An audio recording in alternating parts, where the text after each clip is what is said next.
Hello everybody, this is Mr. Robin. Welcome back to another episode of the South Carolina Gamecocks Dynasty here on EA Sports College Football 25 as we're ready to get through another offseason here in the series and get ready for year number 4. If you're excited for this one, make sure you drop a like and you subscribe down below, especially if you want more Dynasty Mode content. It's crazy, we're already 3 seasons done, but we still have plenty to go, so let's not waste any more time. Let's get into the offseason. We'll start off, of course, by looking back at the bracket. Here's how last season ended. If you saw last episode, Tennessee was your national champions, dominating Texas Tech in the College Football National Championship, and the Tennessee Volunteers can call themselves champions. Here's a look at how our season went down. We won against Florida Atlantic, lost to Miami. And then you can see it the rest of the way. Just take away that 3-game stretch in the middle, and we had a pretty good year, but we struggled down the stretch. But we were able to come out victorious in our bowl game for the second straight year, won the TransPerfect Music City Bowl, have had 3 straight 7-win seasons, but I think we're ready for more. We're hungry to take that next step. So this offseason will go big into completing those goals as we simulate through the recap. And we're into the offseason, starting off with the players leaving here. The players no longer part of the Gamecocks. Sam Ika is transferring. That's unfortunate. I did like him a lot as a halfback, but he is gone. Connor Cox as well transfers a backup tight end, as well as some other depth players. So nobody really big hits the transfer portal this year, maybe outside of Sam Ika, because he was projected to be the starting halfback next season. And I did like a lot of what I saw. Where we lost a lot of our guys was through graduation. A lot of our seniors on this team were our top players, and they're gone. Peyton Williams was a safety. He's out of here. Brian Brewbreaker at center. Emery Floyd had 5 picks for us this past year. He's gone, as well as Judge Collier. So we're going to have to replace our top 2 corners this offseason. And then Gerald Kilgore as well. So 4 guys from the secondary have graduated. John Willis is a good linebacker. Carson Henry was a backup tackle. And then we see it, Trevon Bowe was the starting right guard, but the biggest hurt in the skill positions. Nick Harbor has graduated, a projected first-round pick. I don't know how we're going to be able to replace him. Elick Ayomaner on the other side is also graduating. He's projected to be a third-round pick. Cam Robinson, the captain of the defense, is gone. And Braylon McReynolds, who's projected to be a fourth-round pick. So our skill positions is going to be hard to replace.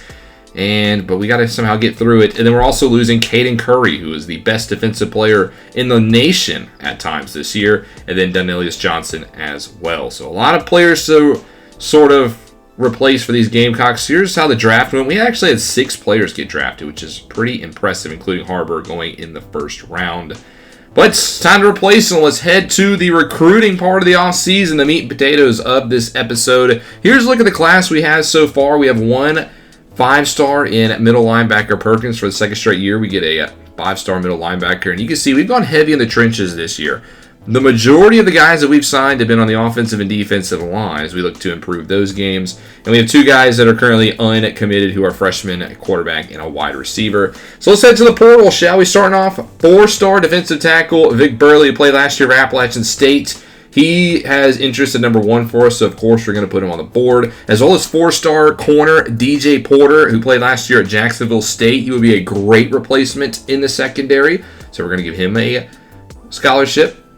Obinna Onwuka, a defensive end who played last year at West Virginia, a 4-star at third. We'll put him on the board. Samuel Riddy Jr. from Akron, a 3-star, but a speed rusher. We'll take it. Derek Vincent Douglas, who played for Alabama last year. We're going to give him on the board. And then Caleb Bryant, a 4-star from Mississippi State. We'll complete the first round of the guys we're going to put on. We'll start off with Vic Burley. 99 strength, 90 power moves, 94 tackle, 82 block shed. Sign me up. He's going to get the scholarship easy. DJ Porter, how about 99 speed and 85 man coverage with 83 press? He would be the perfect replacement in the secondary. He's going to get the scholarship.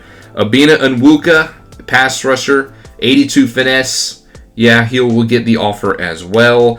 Riddy from Akron last year, also from North Charleston, so local to me. He's a pretty good pass rusher as well, so he'll get the scholarship. And then Derek Van Douglas from Alabama has got really good block shedding, good strength. He could really help in the run game. And then if you look at Caleb Bryant, 88 block shed. So all 6 of the guys we initially targeted will get the scholarship offer. And here's a look at how we're going to go through the first week and how we're going to divvy up the points. between the players, as we're going to basically go max on the guys that we want. So 9 guys on the board that we're targeting right now, and they're going to get all of the points. And we simulate through the first week, and we'll get a commit. So wide receiver Frank McCourt, the 3-star from Aner, South Carolina, the freshman. He will join the Gamecocks ranks. And here's how we look after one stage of recruiting. We're in the lead with almost everybody. Burley's in the lead. We got a good lead here on Porter as well. On Wuka getting out to a nice lead. And then we see Vincent Douglas jumped out in front there, but Florida State is lingering. Caleb Bryant, LSU and Auburn currently trailing. Samuel Riddy, we got a pretty sizable lead on him. And then Armand Craswell should probably commit next stage. We're going to go after a couple of 2-star guys. I usually don't do this, but we have some space, so we might as well. Kawhi Alabi from Wake Forest is a good-looking tackle. And then Osgood doesn't have the best speed, but the 2-star from LA Tech could be a good depth guy. Maybe move him to safety. We always need some depth on the offensive line, so how about Tavon Sealer from San Jose State? He's got pretty good finesse block, so he'll get an offer. Ben Stoke from Northwestern last year has pretty good power traits, so might as well add him for some depth. And then we see Ben Stoke and Mustafa Ozigbo from East Carolina, a wide receiver who's got pretty good spec catch. Will also get the offer. Here's a look at the points through stage 2. You can see getting a lot of visits on our top guys as we look to try to wrap them up as quick as possible. So we're going to fly them into Columbia this next week and see how those visits go. And we simulate through stage 2, and we get Big Burley. We get some of the big hitters done. The 4-star from App State will be the anchor of the defensive line. He has committed with that 99 strength. We also get Caleb Bryant, the Mississippi State Bulldog, who will also be on the defensive line, just continuing to just beef up those trenches. Armand Carswell will commit, the quarterback from Mullen, South Carolina, 3-star as well. And here's a look at the lead through the next stage. Vincent Douglas, looks like Florida State's not going to go away. Riddy, though, and Onwuka, we have a pretty good lead. And DJ Porter, we're leading. But Clemson made a lot of ground this past week, and Virginia Tech is also there. And as far as the 2-stars, we are behind on Osgood. Iowa State currently in the lead. But the other ones we're looking at pretty solid as well. But Ozigbo, Virginia, might be an issue. We're also going to add Isaac Judge, a defensive tackle from Army. So he's leaving the military academy. He's going to get on the board as well. He looks pretty solid for a DT depth. And here's a look at the points from stage number 3. Max points to everybody. That's part of the charm of getting a lot of commits early. You can do this in this phase of recruiting. And we do get Abena Onwuka, so the defensive end from West Virginia will commit as he joins the defensive line ranks. Also get Derek Vincent Douglas, the 3-star from Alabama, as we're basically going to have a whole retooled front 7 this year and for years to come at this rate, because we're also going to add Samuel Riddy Jr. from Akron to the fold. As we'll see in the spring who really stands out from these recruits. Kawhi Alabi, the 2-star from Wake Forest, will also get the commit. He was a freshman, as well as Tavon Sealer from San Jose State. So a lot of recruits here. And here's how the board looks going into the final stage. We're still in the lead with DJ Porter, but Clemson's now past Virginia Tech. And we've taken the lead on Osgood, and we have the lead on the other 2 besides Ozigbo, still behind West Virginia. So we're just going to jump right into it, and we're going to get the commits. Osgood does commit over Iowa State, so he's going to be a Gamecock. Ben Stoke as well joins the fold. And then we also see on the defensive side Isaac Judge. But one guy you did not see, DJ Porter. We lose out to Clemson. They pass us at the very end. He flips on the final day, and he's going to be a Clemson Tiger. No, man. I could have really used DJ Porter. Instead, he's going into our in-state rivals. Mustafa Ozigbo also goes to Virginia, so we lose out on him as well. But that Porter, man, that was a pretty big loss. But nonetheless, we include our 31-man recruiting class, a pretty big haul. We did go heavy on the transfer portal this year at 10 signings, including 5 2-stars, excuse me. I usually don't go very heavy on the 2-stars, but I thought I had the space this year, so why not add some depth? But I think we had a pretty good recruiting class. It would have obviously been very good to get Porter, but you don't win out on all of the players.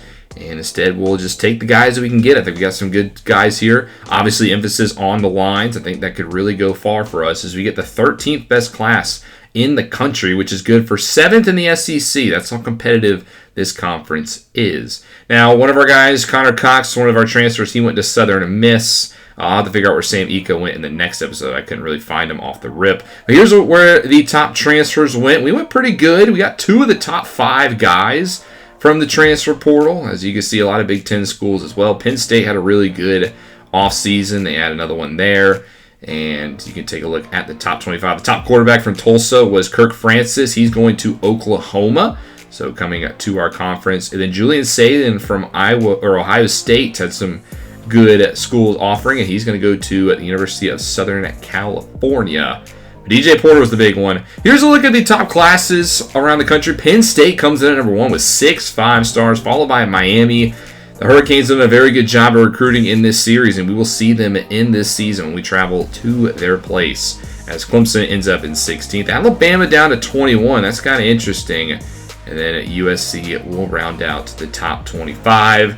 And that'll do it for the offseason. Our team is ready for year number 4, the 2027 season. We got 87s across the board, which is our highest rating we've gotten, I think, coming out of the offseason. So it's going to be an interesting team. We have a really good offensive line rating-wise, which should be good. Maybe right guard is the weak spots, but I'm just curious to see how we replace those skill positions with no Harbor, no A.O. Maynard, no McReynolds. And Dante Reno threw a lot of interceptions in the middle of the season. He's going to be the quarterback. Got some competition he's going to have to show out, but we'll see. He is the key, I think, again, to getting a good season, and I cannot get ready to get started with year number 4. Hope you guys enjoyed this episode. Thank you guys so much for watching. If you did, make sure you drop a like and you subscribe down below, especially if you want more Dynasty Mode content. This is Mr. Rob, and I'll see you in the next one.